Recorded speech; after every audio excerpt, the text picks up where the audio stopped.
esperando un informe oficial, poder comunicarnos, y bueno, estamos ya con el director de la región sanitaria 2, que es Pedro Hernández. Tenemos la posibilidad de charlar con él. ¿Qué tal? Buenos días, gracias por atendernos, Pedro. ¿Qué tal? Muy buenos días, un saludo para todos. Bueno, interesados, ¿no?, en qué es lo que pasa con el COVID. Hemos visto números muy altos en algunas localidades, 9 de julio, Bolívar. Bueno, no sé si Bolívar pertenece o no a la región sanitaria, pero Trenquelauquen, por ejemplo, Deró. La pregunta era, ¿cómo lo ve usted en la región? ¿Cuáles son los números más altos? ¿Cómo está Pehuajó con respecto a eso? Sí, como bien usted decía, nosotros, si bien, como nombraba, en el caso de Bolívar no pertenece a la región sanitaria segunda, todo el interior de la provincia de Buenos Aires tiene un comportamiento de crecimiento de casos activos, sobre todo en el último mes, un número preocupante, porque se ha llegado al número de casos alrededor de 12.000, 13.000 casos en promedio en los últimos días.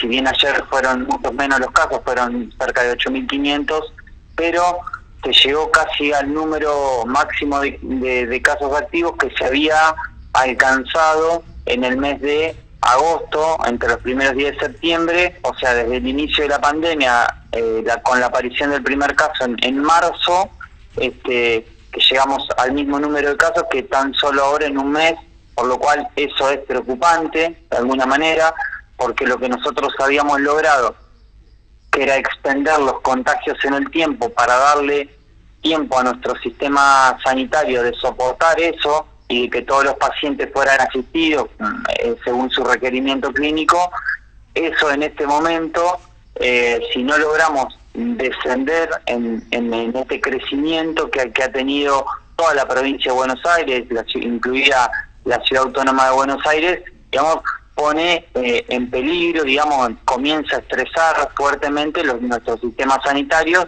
y sobre todo en el interior de la provincia, donde si bien la ampliación de camas de terapia intensiva, las camas de internación en general se aumentaron, pero lo hemos visto en otros lugares del mundo, que no hay sistema de salud que pueda soportar el crecimiento exponencial que ha tenido esta enfermedad. Bueno, anoche el gobernador de la provincia de Buenos Aires dijo, como un rayo de esperanza, que había un leve descenso en el último informe, ¿no?, de la curva de contagios. Sí, tenemos en los últimos días, o sea, lo que nosotros, la tendencia que venimos viendo, es que en los últimos días, al menos no ha habido un aumento, y esto... lo que hemos aprendido durante el año pasado en esta pandemia es que cuando no hay un aumento y se repiten los números de una semana en relación a la semana anterior, en general, posteriormente a eso viene un amesetamiento y después un descenso de los casos. Si bien es esperanzador, nosotros en términos epidemiológicos siempre esperamos un poco más para ver ese comportamiento, pero sí, claramente lo que hemos visto y aprendido en el transcurso del año pasado es que el comportamiento de los contagios tiene esa secuencia. Es decir, cuando uno puede vislumbrar que hay un detenimiento, por decirlo de alguna manera, en el crecimiento de los casos en relación a semanas anteriores, posteriormente comienza un descenso que siempre es mucho más lento que el crecimiento de casos activos. Es decir, es muy fácil aumentar la cadena de contagio y los casos activos, y es mucho más complicado y tiene una demora en el tiempo mucho más prolongada el descenso de los casos. Por lo cual, digamos, obviamente entendemos que las medidas de restricción a la circulación nocturna, digamos, van a favorecer, porque si algo también aprendimos del año pasado es que los contagios son directamente proporcional a la movilidad de las personas. Digo, mientras más aumento en la movilidad de las personas, mientras más contacto hay, mientras más actividades permitidas hay, sobre todo en aquellas que es mucho más difícil mantener el distanciamiento social, mayor contagio hay. Bien, entiendo. Bueno, también supimos que estuvieron muy activos en lo que es la campaña de concientización, están imprimiendo, ¿no?, afiches y demás que tienen que ver con esto de la prevención, de los cuidados personales y sociales.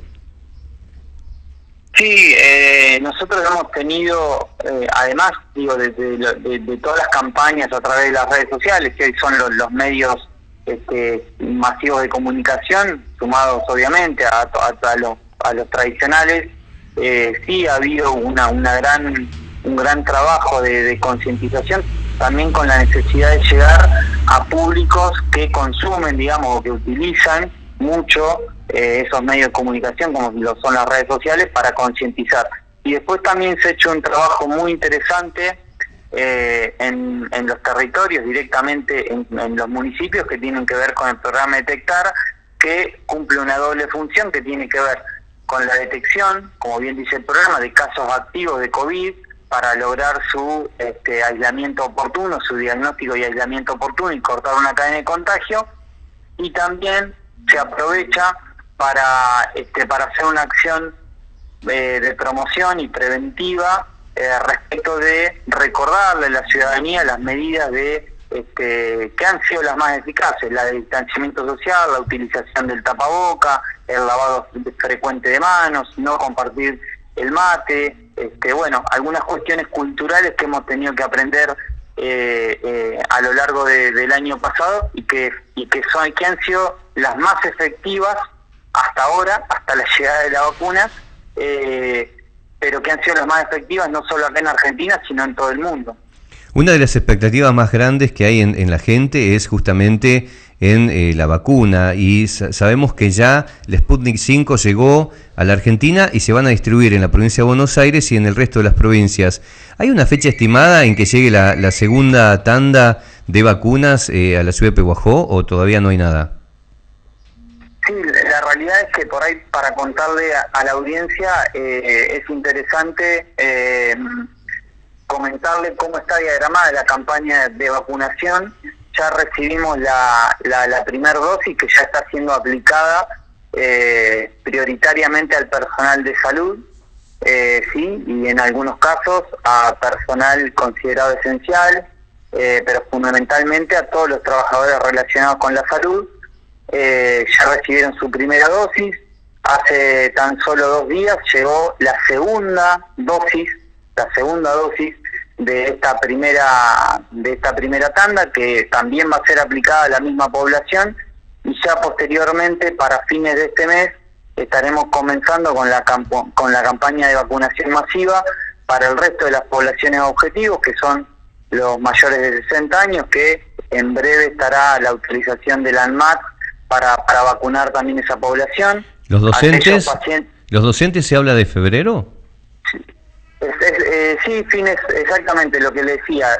Los grupos objetivos para esta segunda etapa, que comienza a fines de enero, principios de febrero, son los docentes, las fuerzas de seguridad, mayores de 60 años y personas que tengan entre 18 y 59 años con alguna patología de base, ya sea diabéticos, hipertensos. Pero es importante reforzar que el registro a través de la página web lo puede hacer cualquier persona, y lo que sí se va a ir priorizando es por grupos de riesgo. La vacunación tiene un sentido epidemiológico, tiene un sentido sanitario, y lo que se hace, se priorizan grupos de vacunación. No se puede vacunar a todas las personas en el mismo tiempo, y sí se van cubriendo los grupos que por alguna u otra razón se consideran prioritarios, como estos casos. En el caso de los docentes, ¿es voluntario o es obligatorio la vacunación? La vacuna para todas las personas del territorio nacional es gratuita y optativa. No es obligatoria, porque es una vacuna que no está dentro del calendario nacional de vacunación, por lo cual la vacunación es voluntaria. Bien. Lo que sí le transmitimos a toda la comunidad, que el acto de vacunarse es un acto de protección individual y colectiva. Es decir, cuando uno se vacuna, no solo se está protegiendo a uno mismo, sino también a sus seres queridos, a su familia, a sus vecinos, y por eso es que estimulamos a que todas las personas se registren en la página web para acceder en el momento que corresponda a la vacunación, que tiene que ver con lo que decía, lograr inmunizar a la mayor cantidad de población posible, para cortar con la cadena de contagio. Las personas que se anotan en esta página, sea seguridad, docentes o las personas que estaban previstas para ser vacunadas, ¿Son notificadas después vía telefónica, por correo electrónico? ¿Cómo saben cuándo les toca el turno?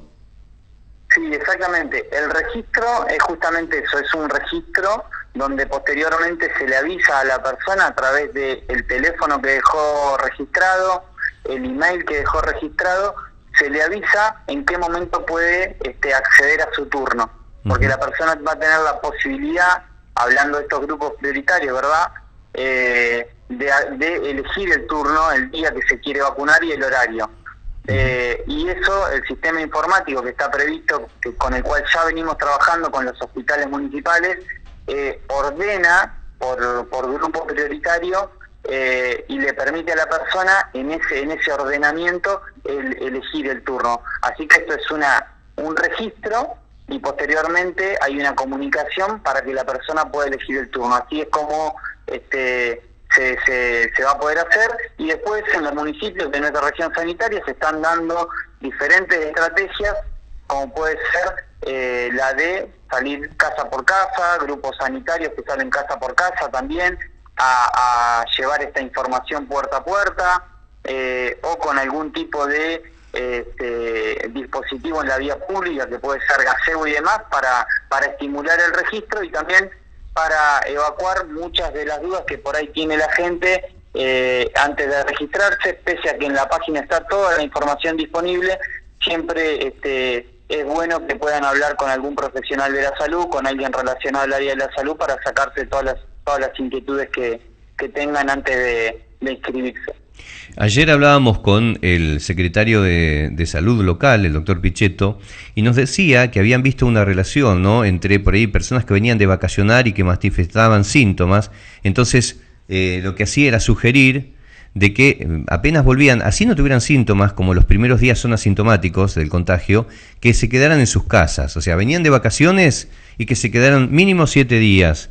¿Hay una estadística real? O sea, ¿hay números que muestran esto que estamos diciendo? O sea, en la región, ¿hay una relación entre las personas que vinieron de vacacionar y el aumento de contagios en las localidades? No, la realidad es que no. Sí, uno entiende que los lugares donde se vacacionan hoy están con muchos casos activos, por lo cual, digamos, la recomendación a la gente que vaya es que extreme los cuidados.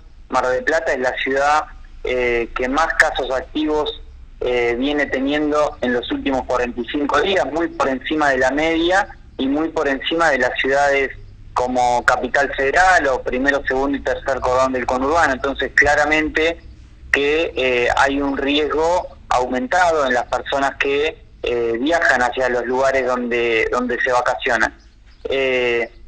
Es un equilibrio entre tener una vida relativamente normal, poder tomarse los días de vacaciones que cada familia se merece, pero con los recaudos necesarios para no volver enfermo y posteriormente enfermar a otros, ¿no? La pregunta la hago de otra manera, sí. La hago de otra manera, porque por ahí yo no expresé bien la pregunta.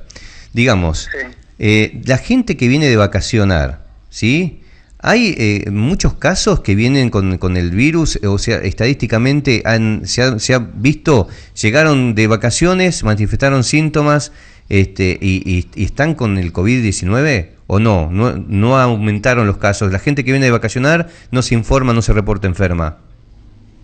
No, la realidad es que sí tienen más chances porque están en una zona donde el virus está circulando con mayor fuerza que en el interior de la provincia o que en nuestros municipios. Eso está claro porque tiene, como le decía, los lugares de la costa son los lugares donde hay más casos por cada 100.000 sí. habitantes, entonces es más riesgoso, pero no hay una relación directa. Bien. Uno no puede decir que todas las personas que vienen de la costa claro.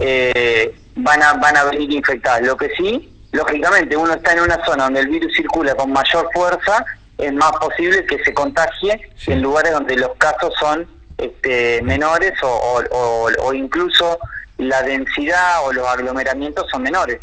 O sea, si vamos a elegir vacacionar está bueno todavía, porque hay una tanda que todavía no salió, que sale ahora en febrero, ¿no? Que busque lugares más tranquis, donde no hay tanto movimiento de gente. Sí, exactamente. Y priorizar las actividades al aire libre. Eso también es importante, evitar los lugares demasiado concurridos. Yo sé que, digamos, tenemos una cultura de vacacionar en la costa atlántica y eso es inevitable, pero también hay otros destinos que no quedan a distancias tan lejas, que se pueden hacer actividades que son fundamentalmente al aire libre, como puede ser la zona de las sierras, tanto de Córdoba como el cordón serrano que tenemos en la provincia de Buenos Aires. También son lugares que hemos visto que en términos epidemiológicos no tienen la cantidad de casos que sí tiene, por ejemplo, Mar del Plata u otras ciudades balnearias de la provincia de Buenos Aires. En otro tema, en la región sanitaria, ¿se han reportado muchos efectos colaterales luego de ser vacunados o son menores? ¿Qué tipo de efectos secundarios se han visto?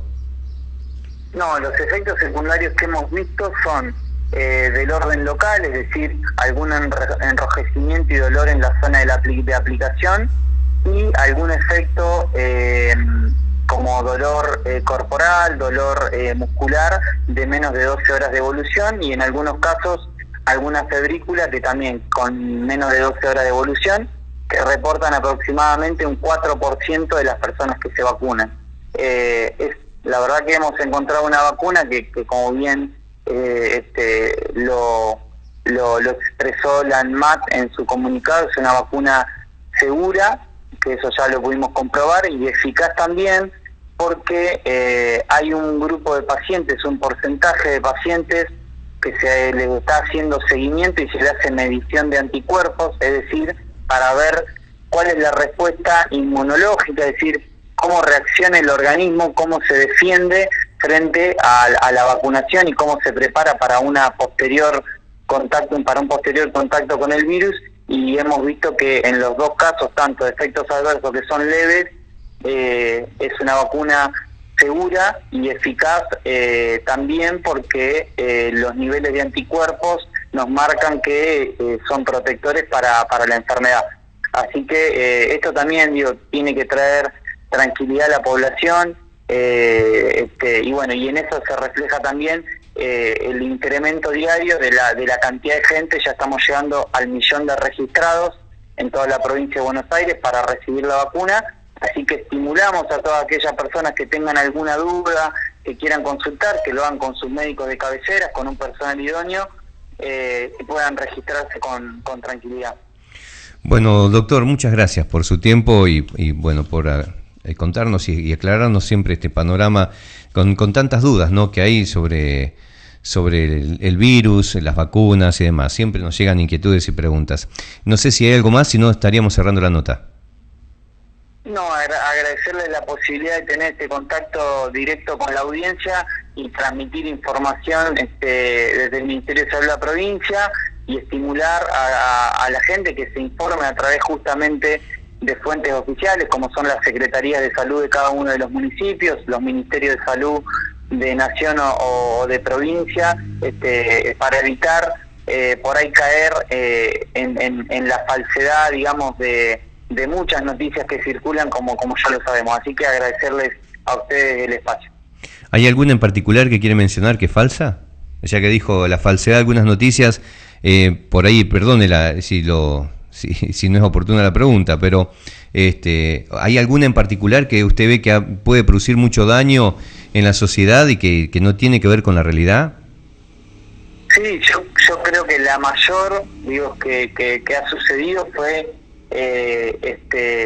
la deslegitimación que se produjo o que se pone en duda permanentemente respecto de la vacuna. Yo creo que digamos que en eso sí, digamos, se ha generado, uno no quiere hacer juicio de valor, pero digamos, realmente es perjudicial para la gente poner en duda en una pandemia cuando cuando tenemos la solución en nuestros hospitales. Ya nuestro personal de salud se está vacunando, van a llegar millones de dosis que no van a ser solo de la vacuna de la Sputnik 5, sino en marzo también vamos a recibir la vacuna de Oxford y AstraZeneca, y me parece que poner en duda en un momento tan delicado como una pandemia un proceso de vacunación que se está llevando adelante, y hay que decirlo con orgullo, estamos dentro de los primeros 15 países que más personas llevan vacunadas. Entonces, poner en duda permanentemente la legitimidad de una vacuna, de un proceso tecnológico, médico, revisado, me parece que lo que genera sí es un efecto negativo sobre la sociedad, genera muchas dudas, mucha zozobra, de forma innecesaria. Hace meses veníamos pidiendo tener una vacuna, ahora la tenemos y nos faltan aquellos que están poniendo en duda permanentemente todas estas cuestiones que creo que al conjunto de la sociedad no le favorece. Muchísimas gracias, doctor. Gracias a ustedes, un saludo. Era la palabra del director, ¿no?, de la región sanitaria segunda, que está aquí en la ciudad de Pehuajó, y que es muy importante, cumple un área muy, muy importante, de aquellas que estamos informando siempre, ¿no?, sobre la cantidad de contagiados, fallecidos y demás. Pero qué importante lo que dijo, ¿no? Esto es súper importante, quiero remarcarlo. Hay cosas que no le sirven a la sociedad. Teniendo la posibilidad ya de una solución para esta pandemia, como es una vacuna, por ahí que el prejuicio, digo prejuicio porque es un juicio que se emite antes de tener conocimiento, haga que mucha gente ponga en duda la efectividad de esta vacuna. Y es un prejuicio. Y se ha escuchado fácil, bueno, primero que se la pongan ellos, como diciendo, ya tengo dudas de que eso es bueno. O sea, ya para mí no funciona la vacuna. Solo si no se muere o sea, que se pongan los funcionarios primero la vacuna y después me la pongo yo. Cuando en realidad las organizaciones que tienen que ver, mundiales, que tienen que ver con la salud, están diciendo hay que vacunarse. Y si llegan a la Argentina están pasando todas las pruebas necesarias para que puedan inyectarse masivamente, ¿no?, en la gente. Pero bueno, damos